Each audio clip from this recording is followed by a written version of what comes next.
So I did a little experiment today, and I tried to clean up as we went this morning, which I mentioned in a vlog before. We don't normally do. We usually wait until the very end of the day, and then we just clean up everything once. But with pregnancy and being exhausted and these guys going to bed, I love when you sneak into the shot. And these guys go to bed around 8 or 8:30. Which is great. Like with the time change, we just left everything the same. So they get up, Bear around 7 instead of 6 or 5 something. He gets up around 7, Lyndall gets up around 8. And so it's been perfect, but they do have a later bedtime. And so by the time they go to bed, we're ready to go to bed. And like cleaning up, picking up their toys is just kind of low on our priority list.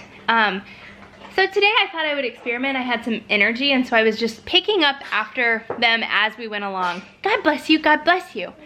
And it was exactly what I thought it would be. Yeah, Bear has a little bit of a runny nose today. It was kind of a disaster. Just as I was picking up things, like I would put something away. They have these little barns in this house thing right here and right here. And I would like put each of the things that goes in each of them away, and then I would turn around, do something else, and when I would turn back, they would be in a completely different spot. It's like they made it their mission to take whatever I had just put away and move it across the room. Look at you! You guys are so stinking cute.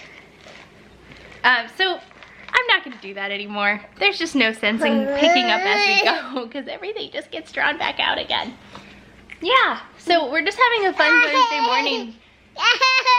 They're being very like independent, which is kind of a new thing. Normally they need me to like help them play and help them think of interesting things to do and read to them, and I've had some extra time this morning to like do other stuff. So that's been very nice. One of you guys pooped. I'm pretty sure it was Bear. That's one thing about pregnancy is there's no sliding that past me.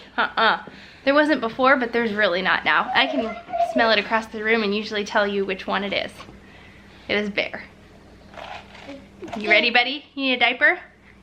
Can you say diaper? Papa. That's right, diaper.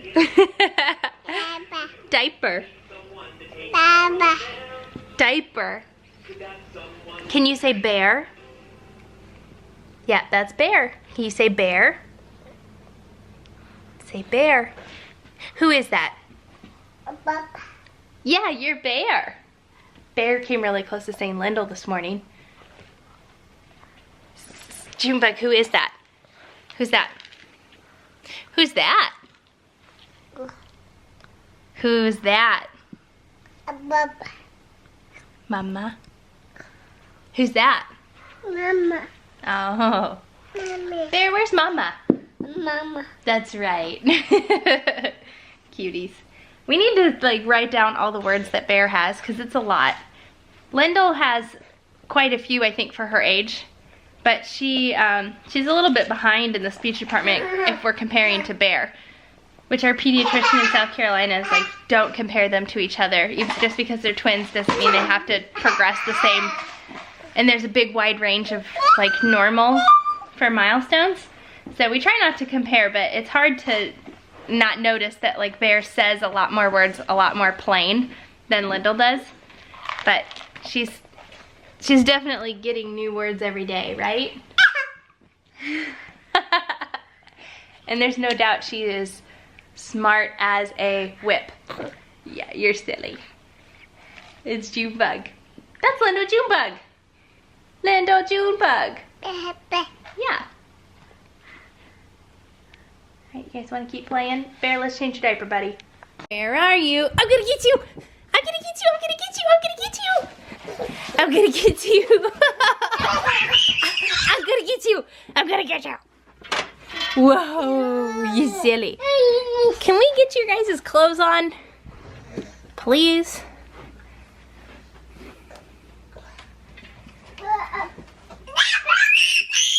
Oh my! Yeah, we're like 1/4 dressed. Yeah, night-night, Junebug. Bear, I put in a disposable. Anytime they get diaper rash, I do a disposable with Aquaphor.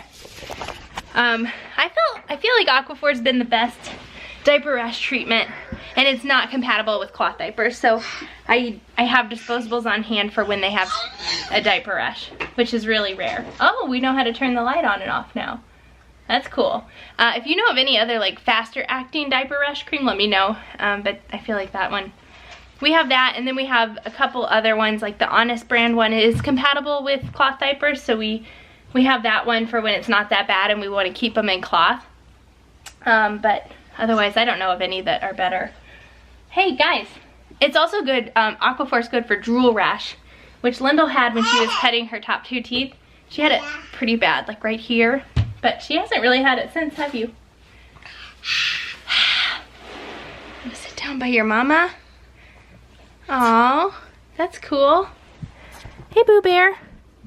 Dada. Oh, okay.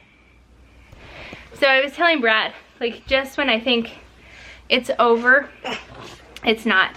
So, like, I think it was 2 days ago, and basically anytime I've said this, it's backfired on me, but I said 2 days ago, I was like, I don't think I've thrown up for like a week from being like nauseous from pregnancy. And then yesterday, of course, I felt really bad and threw up and didn't have a good day, like the whole day. I don't know if like your hormones are higher some days or if you're more susceptible to it some days, but like woke up really nauseous that morning, threw up, and then like the whole day had a really bad headache that like normally anytime I have a headache is because I'm dehydrated, and so I can drink water and it'll eventually go away. But I had this thing all day and it was like splitting, very uncomfortable headache. So I can only chalk that up, I think, to pregnancy symptoms, since I was apparently feeling the effects of pregnancy extra yesterday. But it makes me, and then I was pretty nauseous again this morning. I didn't actually throw up, but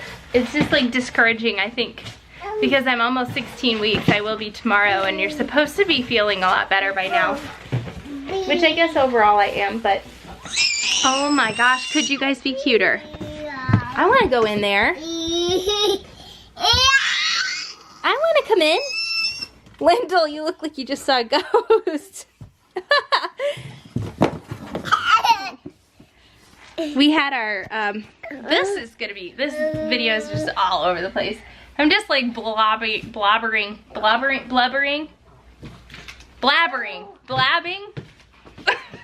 I'm just blobbering things as they come to mind. So we had the back side of this closed off to where they could go in it and it would be like a cave. But then we had our pastor's sons over to play, and his son Zachary was insistent upon having an exit. So he helped redecorate by tearing up some of the carpet, and then also by opening the back entrance so that we could go in and out either way. And they really like it. It's pretty genius. And you would think a 4-year-old would really know his forts better than a couple of 15-month-olds, and proved to be true. All right, let's get some clothes on. We're getting dangerously close to me needing to leave for work. Oh, so as you can see, we have not put the potty training toilet together yet. I think we're gonna wait on that a little bit.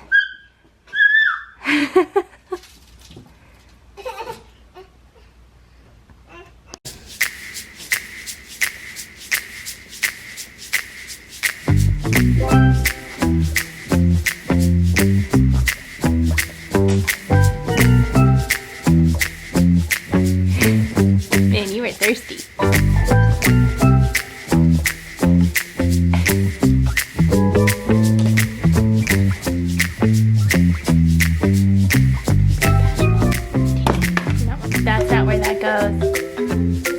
Be in vain, but I'm really trying to reinforce that we put our milk on the windowsill. We don't just throw it on the floor, but I don't think it's gonna work. We can try though.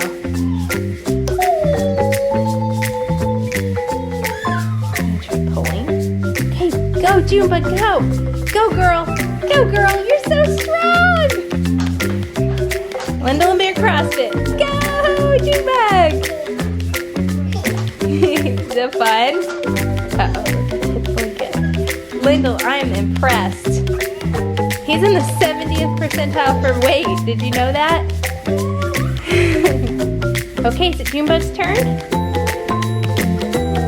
Let's finally sure each clip they have one more article of clothing on. And then they have to play for a little bit. Go girl! I am impressed.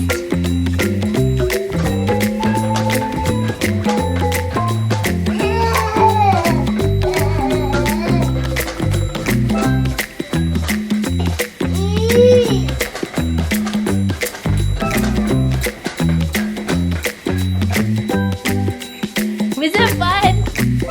Was it so fun? Going on our daily walk. Man, it's looking like spring, isn't it? These are really pretty. It pretty much happened like overnight. Yeah.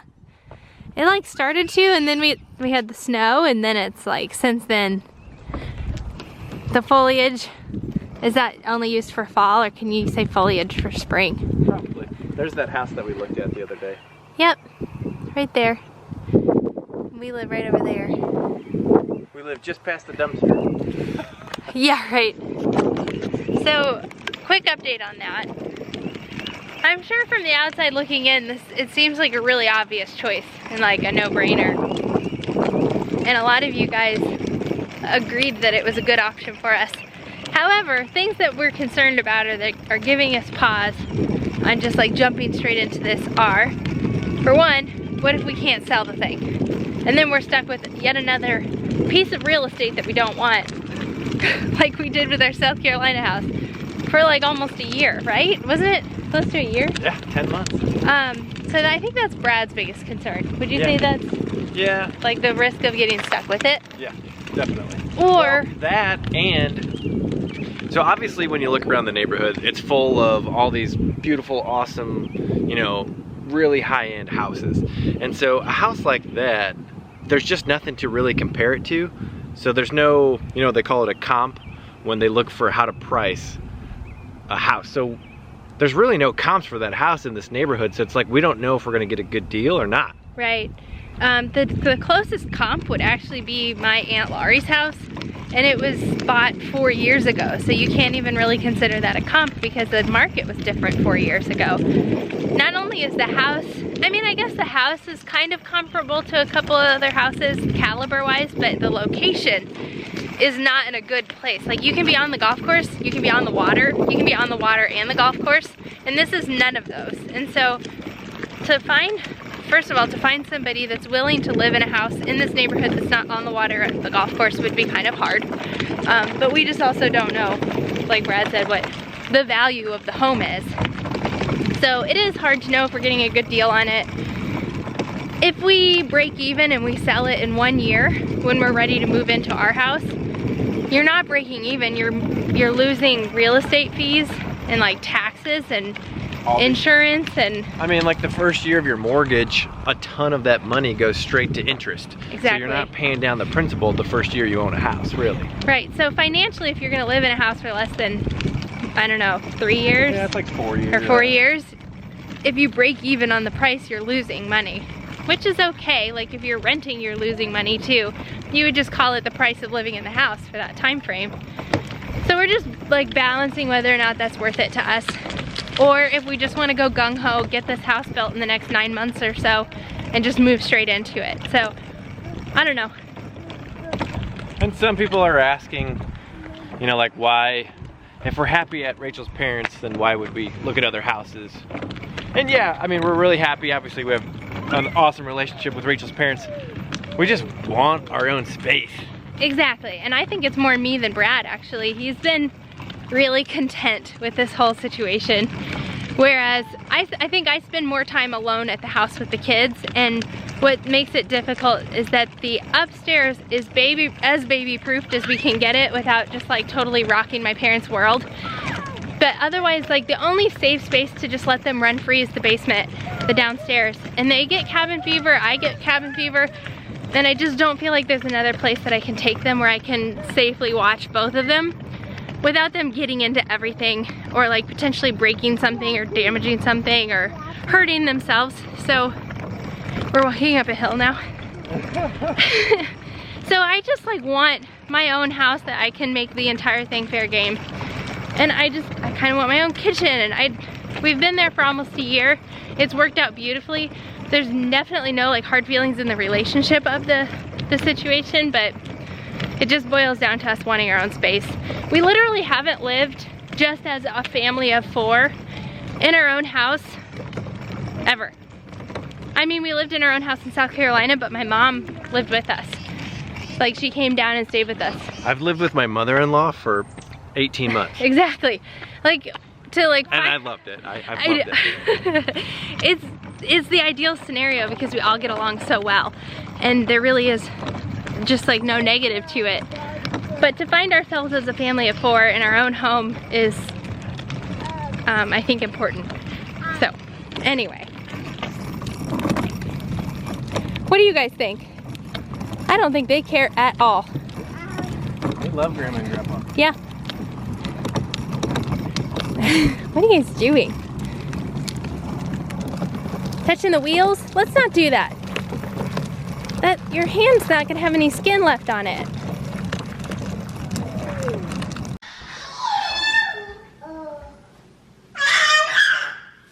Let our peeps do the shopping. Where's the other one?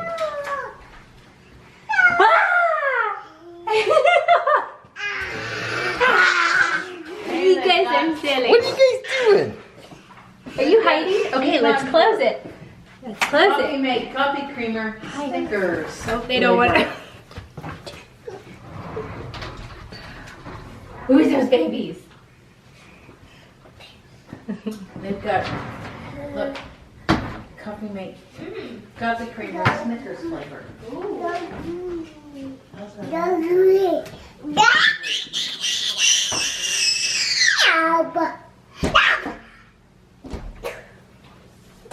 Are you kissing yourself?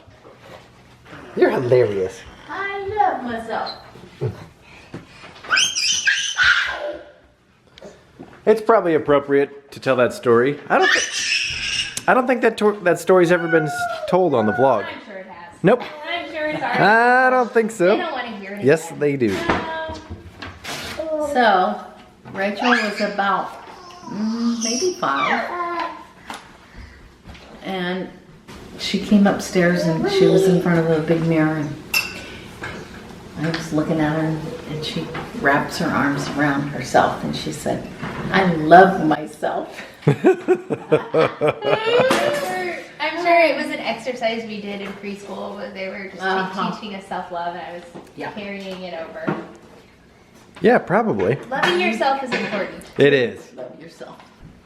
So I totally fell for one of those, I don't know if it was Instagram or Facebook, one of the ads that showed a kitchen utensil that you put a grape or like a cherry tomato in, down a tube and then push the thing through and it quarters it. I'm so excited because I'm so tired of cutting up grapes and like round things. What if you could put a hot dog through it? We're gonna try it. It was like $10 and I ordered it. We haven't received it yet, but I'm really excited. Let me know if you want to know a follow up on that. Feel it?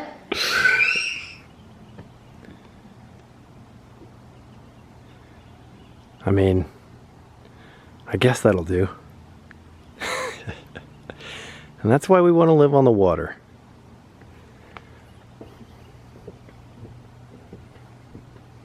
Look at my picture. Whoa. Look at Barb's picture. Looks like a cross. Yeah, it does. Neat.